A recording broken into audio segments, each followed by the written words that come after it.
বিসমিল্লাহির রহমানির রহিম। আশা করি মহান রাব্বুল আলামিনের অশেষ রহমতে আপনারা প্রত্যেকেই ভালো আছেন। আমি সাক্ষ্য দিচ্ছি যে আল্লাহ ছাড়া কোনো মাবুদ নেই। হযরত মুহাম্মদ সাল্লাল্লাহু আলাইহি সাল্লাম আল্লাহর বান্দা ও তার রাসূল। আসসালামু আলাইকুম ওয়া রাহমাতুল্লাহি ওয়া বারাকাতুহু। হযরত আবু হুরায়রা রাদিয়াল্লাহু আনহু হতে বর্ণিত, রাসূল সাল্লাল্লাহু আলাইহি সাল্লাম বলেন, যে ব্যক্তি সুন্দরভাবে ওযু করল, অতঃপর জুমাহ পড়তে এলো এবং মনোযোগ সহকারে নীরব থেকে খুতবা শুনল, সে ব্যক্তির এই জুমা ও আগামী জুমার মধ্যকার এবং অতিরিক্ত আরও ৩ দিনের ছোট পাপসমূহ মাফ করে দেওয়া হলো। আর যে ব্যক্তি খুতবা চলাকালীন সময়ে কাকর স্পর্শ করল, সে অনর্থক কর্ম করল, অর্থাৎ সে জমার সোয়াব বরবাদ করে দিল। তাই প্রিয় দর্শক, জমাবারের দিন খুতবা চলাকালীন আমরা শুধু মনোযোগ দিয়ে খুতবা শুনব, কারণ খুতবা শোনা ওয়াজিব। এমনকি আমাদের পাশে বসে কেউ কথা বললেও তাকে বলবো না যে কথা বন্ধ করো, কারণ এতে আপনার নিজেরও জমার ফজিলত বরবাদ হয়ে যাবে। হযরত সালমান রাদিয়াল্লাহু আনহু হতে একটি হাদিস বর্ণিত, রাসূল সাল্লাল্লাহু আলাইহি সাল্লাম বলেছেন, যে ব্যক্তি জুমার দিনে সুন্দর করে গোসল করবে এবং গোসল করাবে, অতঃপর তেল ব্যবহার করবে এবং সুগন্ধি নিবে, তারপর মসজিদে গমন করবে, 2 মুসল্লির মাঝে জোর করে জায়গা নেবে না, সে নামাজ আদায় করবে এবং ইমাম যখন খুতবা দিবেন চুপ করে মনোযোগ সহকারে তার খুতবা শুনবে, 2 জুমার মধ্যবর্তী সময়ে তার সব গুনাহ ক্ষমা করে দেওয়া হবে। জুমার দিনের আরও কিছু আমলের মধ্যে রয়েছে সূরা কাহফ তিলাওয়াত করা। জুমার দিনে সূরা কাহফ তিলাওয়াত করলে কিয়ামতের দিন আকাশ তুল্য একটি নূর প্রকাশ পাবে। যে ব্যক্তি জুমার দিন সূরা কাহফ পাঠ করবে, তার জন্য এক জুমা থেকে অপর পরবর্তী জুমা পর্যন্ত নূর হবে। যে ব্যক্তি জুমার দিন সূরা কাহফ তেলাওয়াত করবে, সে 8 দিন পর্যন্ত সর্বপ্রকার ফিতনা থেকে মুক্ত থাকবে। যদি দাজ্জাল বের হয়, তবে সে দাজ্জালের ফিতনা থেকেও মুক্ত থাকবে।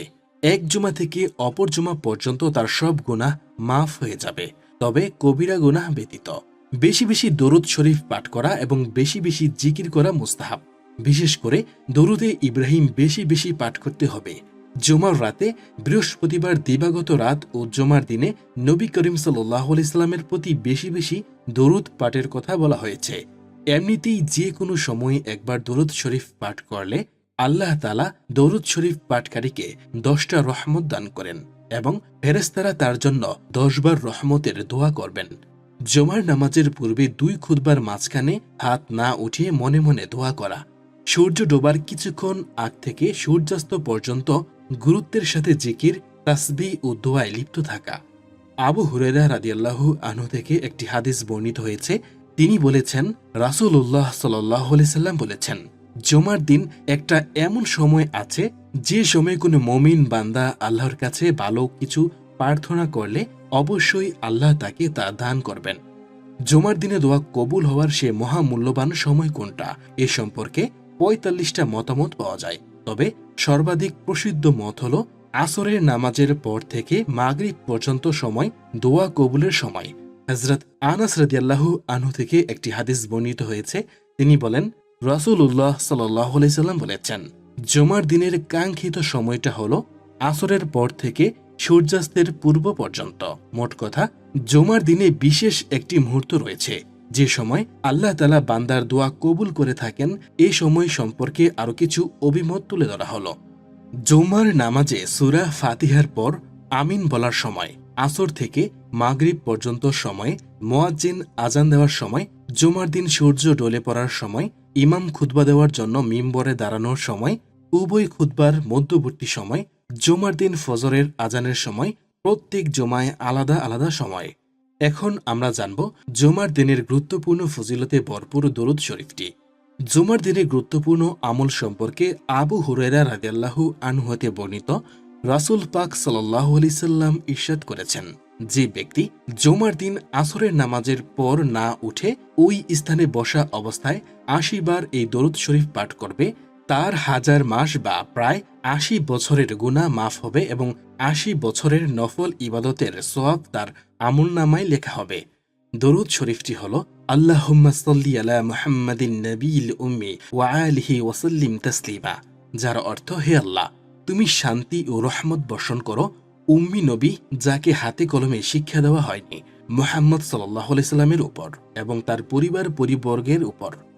রাসূলুল্লাহ সাল্লাল্লাহু আলাইহি সাল্লাম বলেছেন, জুমার দিনে একটা এমন সময় আছে যে সময় কোনো মুমিন বান্দা আল্লাহর কাছে ভালো কোনো কিছু প্রার্থনা করলে অবশ্যই তাকে তা দান করবেন। জুমার দিনে আরও কিছু আমলের মধ্যে রয়েছে সূরা কাহাফ তেলাওয়াত করা। জুমার দিনে সূরা কাহাফ তেলাওয়াত করলে কিয়ামতের দিন আকাশ তুল্য একটি নূর প্রকাশ পাবে। বেশি বেশি দরুদ শরীফ পাঠ করা এবং বেশি বেশি জিকির করা মুস্তাহাব। জুমার রাত তথা বৃহস্পতিবার দিবাগত রাত ও জুমার দিনে নবী করিম সাল্লাল্লাহু আলাইহি সাল্লামের প্রতি বেশি বেশি দরুদ পাঠের কথা বলা হয়েছে। এমনিতেই যে কোনো সময় একবার দরুদ শরীফ পাঠ করলে 10টা রহমত দান করেন এবং ফেরেশতারা তার জন্য 10 বার রহমতের দোয়া করেন। জুমার নামাজের পূর্বে 2 খুতবার মাঝখানে হাত না উঠিয়ে মনে মনে দোয়া করা। সূর্য ডোবার কিছুক্ষণ আগ থেকে সূর্যাস্ত পর্যন্ত গুরুত্বের সাথে জিকির, তাসবিহ ও দোয়ায় লিপ্ত থাকা। তাই প্রিয় দর্শক শ্রোতা, আশা করি এই শিক্ষামূলক ভিডিওটি আপনাদের অনেক উপকারে আসবে। যদি ভিডিওটি ভালো লাগে তাহলে অবশ্যই অন্যদের মাঝে বেশি বেশি করে শেয়ার করে দিন। আল্লাহ তাআলা আমাদের সবাইকে বোঝার তৌফিক দান করুন, আমিন। তো প্রিয় দর্শক, ভিডিওটি শেয়ার করে দিবেন এবং ভিডিওটি যারা শেষ পর্যন্ত দেখেছেন তারা কমেন্টে আমিন লিখে জানাবেন এবং লাইক, কমেন্ট, শেয়ার যে কোনো একটা অবশ্যই করে যাবেন। আল্লাহ তাআলা যেন প্রত্যেককে সুস্থ রাখেন, সুন্দর রাখেন, নিরাপদে রাখেন, এই কামনায় আজকের ভিডিওটি এখানেই সমাপ্তি। আসসালামু আলাইকুম ওয়া রাহমাতুল্লাহি ওয়া বারাকাতুহু। আল্লাহ হাফেজ।